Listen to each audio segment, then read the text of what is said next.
This morning, I passed by the scene of a traffic accident on the way to work. It must have just happened a few minutes before, and smoke was rising from the car where it had crashed into the wall.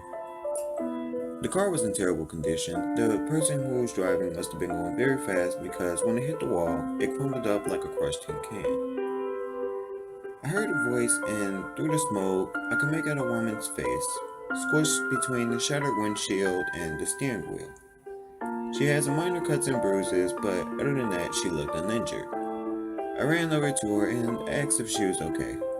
She opened up her eyes and just kept moaning softly. Ow, ow, it hurts so much. Help. I was relieved to see that she was conscious at least. Just then, the police arrived, and after telling them to call an ambulance for the woman, I went to work. Later that day, during my lunch break, I told one of my colleagues about the accident. She turned on the TV to see if there was anything on the news. The reporter was saying, "Today, there was a fatal accident in the city center where a speeding car went out of control and crashed into a brick wall. The woman who was driving the car was decapitated and killed on impact."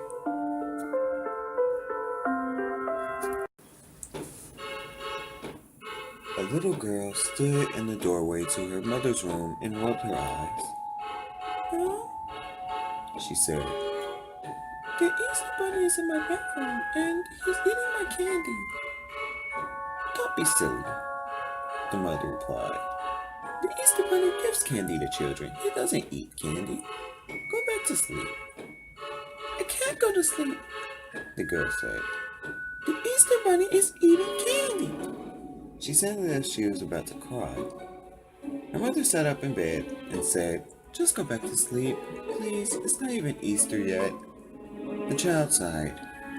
"Okay, Mom," she said as she turned and walked away. When the little girl got back to her bedroom, she found the Easter egg sitting on her bed, still eating candy. "Mommy just said I should go back to bed," she said as she fingered a shiny metal dog collar that read candy.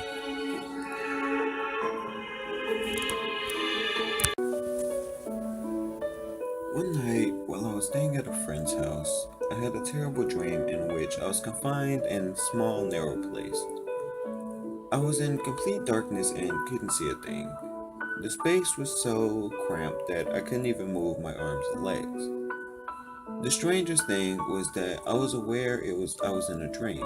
I kept pinching myself and hoping that I would wake up. It seemed like the oxygen was slowly being used up and I was gasping for air. I began to panic and started to scream and hitting the walls with my shoulder. Just then, I felt I was on the verge of death. I awoke in a cold sweat. Trying to calm myself down, I got out of bed and went to the bathroom. As I was walking down the hallway, I noticed a strange noise coming from the kitchen. The sound was very faint, but it seemed to be coming from the refrigerator. It was a very muffled, but it sounded like someone was crying out for help. I switched on the kitchen light and was horrified to find the refrigerator rattling and shaking. I stood there in shock, staring at the refrigerator, and a few moments later, the sound finally ceased. I was too frightened to open the refrigerator, and instead I went back to bed. The next morning, when I was talking to my friend, I told him what had happened. He gave me a strange look and said that other people who had stayed in that room had experienced the same thing.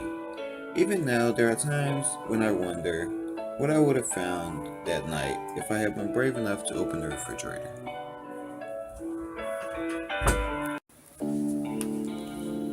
Years ago, there was a certain website on the internet that was requesting donations to help poor animals that were hurt or injured. There were terrible images of the injuries each animal had sustained. In one picture, a dog had one of its legs mangled by a lawnmower. In another, a cat's eye had popped out and was hanging on a thread. In yet another photo, there was a rabbit who had been run over by a car. Its internal organs were hanging out, and it was heartbreaking. The website received a lot of donations from pet lovers, and the owner gave regular updates on how the animals were doing, detailing their recovery. Step by step, they also posted images showing each of the animals fully recovered and looking happy and healthy. I even donated some money myself to make sure these sick animals got the surgery they needed. However, one day I became suspicious when I took a closer look at the photos. When I checked the date and the time each image had been created, I was horrified.